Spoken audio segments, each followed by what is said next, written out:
What is going on, guys? DBG here, and in this video we are going to be talking a little bit about Season 5 in NBA 2K21 MyTEAM. So in this video, I'm going to be telling you guys how I think you guys should prepare for this season. What's the best way to go about things, and how to put yourself in the best position possible. So, lads, before we get on to anything, before we get on to the main video, first of all, a huge thank you to everybody for all the support on the channel recently. Like, the last few days have been absolutely nuts. As well as that, if you guys are new to the channel, subscribe. We're trying to hit 230,000 subscribers as soon as possible. Right now we are just, I think we're at like 50 more than this, so we are not too far off. So if we can hit 230,000 by like the end of this month, that would be absolutely insane. So we got 11 days, 2K, it is doable, especially with the amount of support you guys have been giving recently. It's definitely doable. So as you guys can see in the top left hand corner there of the screen right now, there are 2 days left in this season. So just like when we were talking about how to prepare for super packs and what to do, basically what we are going to do is have a look at what happened the last season. What changed with the market, what changed with the game, and trying to use that to put yourself in the best position possible. Because the one good thing about 2K21 is that things are trends. Like, exactly what I predicted to happen with the super packs happened, that these guys barely moved in price, and it was a lot of these lower tier guys that were a little bit expensive someone beforehand really shot up in price, like, or shot down in price. Like, again, Smush Parker, who was a god, he went down at one stage to like 6k. So they were the big thing. So now let's take a look back at the previous season. So these were the cards that came out. So we had our Ascension reward, a Dame Lillard card. Trust me, nobody's getting Dark Matter Tatum anytime soon, so I'm telling you, that card's irrelevant. We got the token market rewards. We got the new TT online rewards. We got the domination reward. We got the TT offline reward, which is Beck, as well as a bunch of new flash players. So taking a look at what the recent updates are, and the thing I think that affects the market, there are two things that I think affect the market more than anything. And it is the domination, or whatever the kind of easier mode is. Basically, the cards you can get day one make a difference. Like domination reward, Jameson did have an effect on the market. And also, the cards that are impacts obviously will have a huge effect. So, looking at what we've seen, the last time we saw was that it's been almost a month since we've seen a promo pack. The promo before this one, which is 21st of January, was like the 24th of December. So it does appear like we get, normally once every 4 weeks, we do get a promo. So if you're looking back in previous weeks, so we had on the 24th of December, we had a promo Pantheon. And then on the, when was the previous one? Double Take was the 11th. Double Take and Pantheon coming out 2 weeks after, it was a shock. Honestly, it was a shock. And before Double Take, we had the 18th of November. So we basically are getting one of those every like 4 weeks, so on average. So based on what, like, just the trends that we've seen, we're probably going to see a promo pack. I don't know if I were 2K, I probably wouldn't launch a promo pack the same day as the season starts, because I think they can get a little bit of revenue just from the season hype, and then release a promo pack into week 1. So like if I were 2K, I'd probably release flash packs in terms of just revenue. I reckon that would bring them in the most, which is, again, I always have to look at the perspective of what's going to bring in 2K the most money, because when I'm making my predictions, I'm obviously making my predictions based on what I think is going to happen, not what I want to happen. Like, if you're in an ideal situation, what I want is 3 to 4 Smush Parker type cards coming out every week, and for every card to be like 60k or lower, but that's not realistic. So we saw Flash on the 29th of January, which was 1 week after the promo. So it wouldn't be that out of the ordinary to see Flash, because we saw Flash, then we saw Retro, then we saw Idols. It wouldn't be that out of the ordinary to see a Flash. And it's either going to be Flash or promo. I'm almost certain it's going to be Flash or promo. It's definitely not going to be Retro. But one thing that obviously depending on what we get, the market's going to either stabilize or it's going to completely tank. Like, for example, if it is a promo pack, every time there's a promo pack, the market pretty much tanks. Like Pantheon packs, not Pantheon packs. I mean, Pantheon had a little bit of an effect, but the Inferno packs for like a day completely tanked the market. Like Granger dropped like 50k in one day. But the cards are going to have an effect. Whatever the Vault reward is going to have no effect, because I don't think anyone's going to go for it, even if it is another Terry. I think we've all done the meme grind for Terry. I don't think whatever the Vault reward is, anyone's going to go for it at this stage. The token rewards, I mean, if the diamond token rewards are insane, or if there's a really good cheap diamond exchange, it might make a difference, but I don't see diamond cards really affecting too much nowadays. Pink diamond tokens, if we get a good pink diamond token, it might have an effect. There are not enough people on the opal token boards. Like, if you guys are thinking, oh yeah, I have the tokens, I'm on the opal board, most creators are, trust me, most people are not going to get these cards. Whatever the Kawhi Leonard or so, the level 40 reward is absolutely irrelevant for the short term case of the market.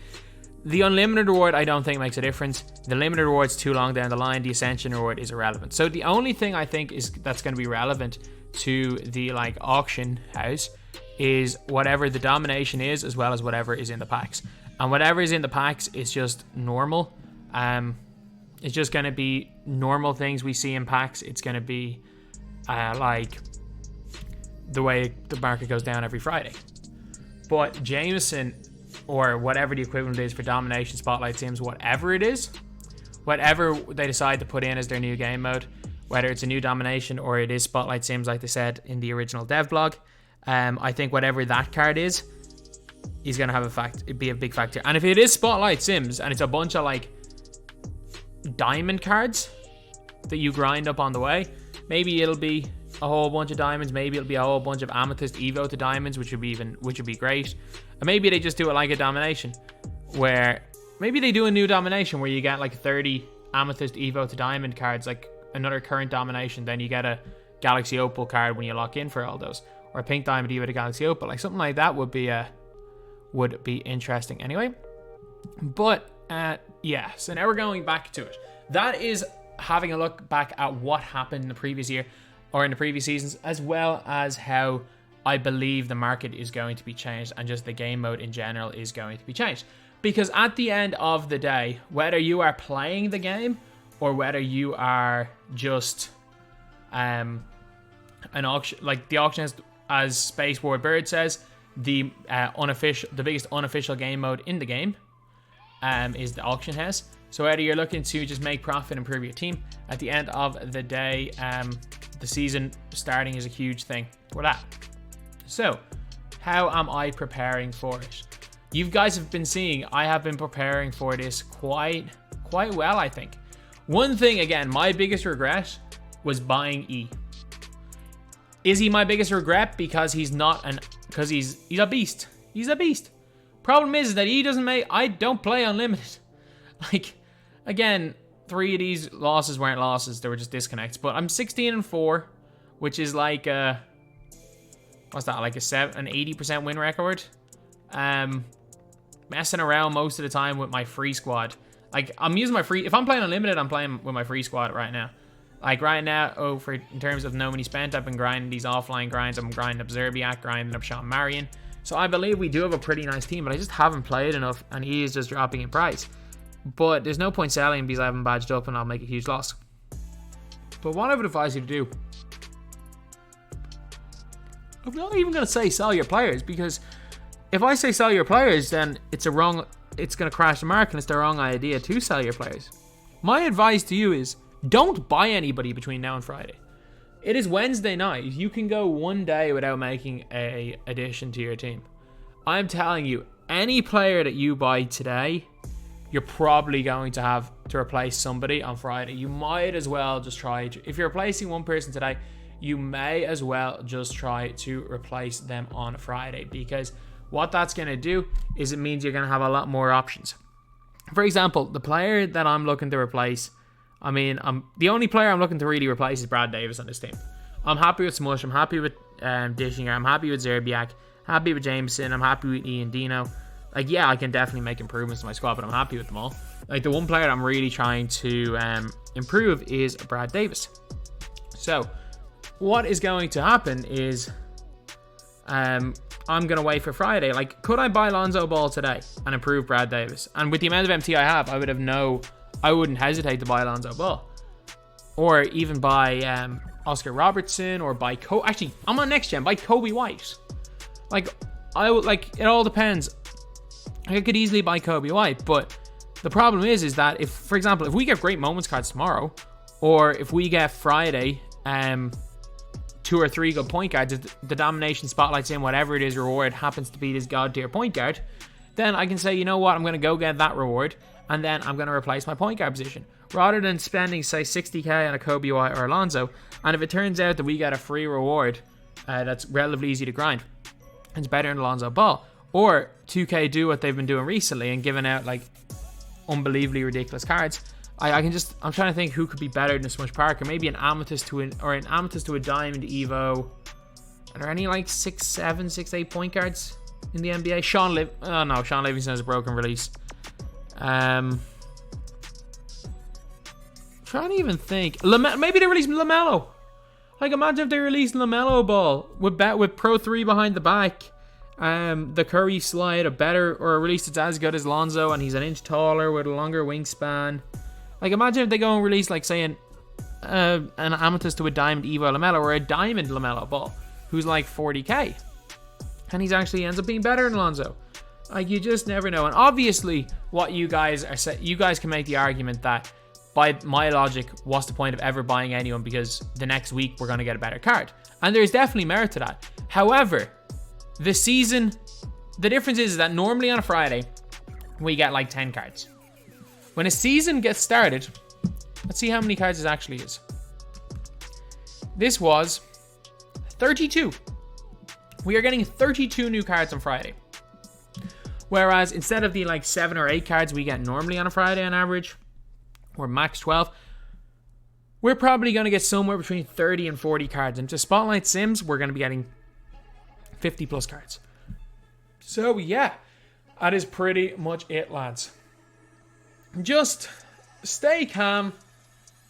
If you're looking to upgrade a player, don't do it till Friday. Moments packs tomorrow, unless your literal favorite NBA player is in a moment pack and you really want them, just don't buy them tomorrow. There's no point. And yeah, prep for Friday, because whether you're a sniper, whether you're an unlimited player, whether you're a TT offline player, the mode basically resets. Like, looking at my squad, if you look at my squad right here, a grand total of 0 of my players were available in the last season. A grand total of 0. So the mode essentially just resets. The mode essentially resets. You gotta regrind everyone. You gotta remake your squad. You gotta find a whole bunch of new players to get. Because even looking at my other players, Westbrook is new in the season. Jack Marin was new in the season. Kevin Love was new in the season. Obviously, Iverson wasn't. Solinger was new. Sabonis was new. Heat check cards were new. Williams was new. Petrie was new. Batum was new. Grant was new. Brewer was new this season. They brought Evos back. Michael Porter Jr. was this season. And then lower Jared Jack this season. Aflalo this season. And the rest of them don't really matter. Scal, Harrington. But like, the fact is that every season, like, most people are running no cards, or maybe 1 to 2 cards from previous seasons. So the mode essentially resets. We're gonna get like 40. We're gonna get somewhere between 25 and 60 cards on Friday. Just be prepared that a lot of cards that come out on Friday are going to replace your current cards, unless you've got an absolute god squad. At least 4 or 5 year players are going to be replaced with guys on Friday. So keep your MT for then. Don't panic sell. Honestly, don't panic sell, because I know for a fact people right now are panic selling because of this video. So just don't do it. Trust me. Just hold on to any of your MT and don't make any extravagant purchases. So yeah, that's pretty much it. You guys have seen what I have been doing for my No Money Spend squad, how I've been selling my players, how I've been constantly trying to get as much MT as possible while also keeping my team as strong as possible. If I hadn't purchased E, I would be sitting on over 500,000 MT. We've got a whole bunch of stuff that we have as well. We got 95 badges. So like, without question, I can be over 500,000 right now with a more than competitive team. It's what I've been doing this entire season. I basically... if you're starting now trying to like sell your players, honestly, you're going to lose MT. You got to be smart, and when you're selling, sell when the market is up. Sell probably 2 or 3 days before you're going to want to sell. That's normally the best way to go about things. And yeah, I feel like I'm in a great position for Friday. I'm in a position where I can grind anything out that I want to. I'm in a position where if I do need to buy someone on the auction house, I have more than enough MT to buy it. And I can also make 1 to 2 extravagant purchases of 100k plus, which, well, for me is very extravagant. So yeah, that is pretty much it, lads. Let me know in the comment section how you guys feel about the new seasons in NBA 2K21 MyTEAM. I reckon the whole thing, like, I don't think Dark Matters are coming, but if Dark Matters do come, the whole mode's going to be turned on its head. Like, we do have to take that into account as well. Like, everything I'm saying is based on the fact that Galaxy Opal is going to remain the top tier. And while I don't believe, I do believe if we get some Dark Matters, they're going to be garbage. I also think that there is potential because of almost the new shiny glow. If there are Dark Matter cards, just like Galaxy Opals from 2K20, the entire game is going to be flipped on its head, lads. So anyway, that's the video. Thank you guys for watching. Please like, comment, and subscribe.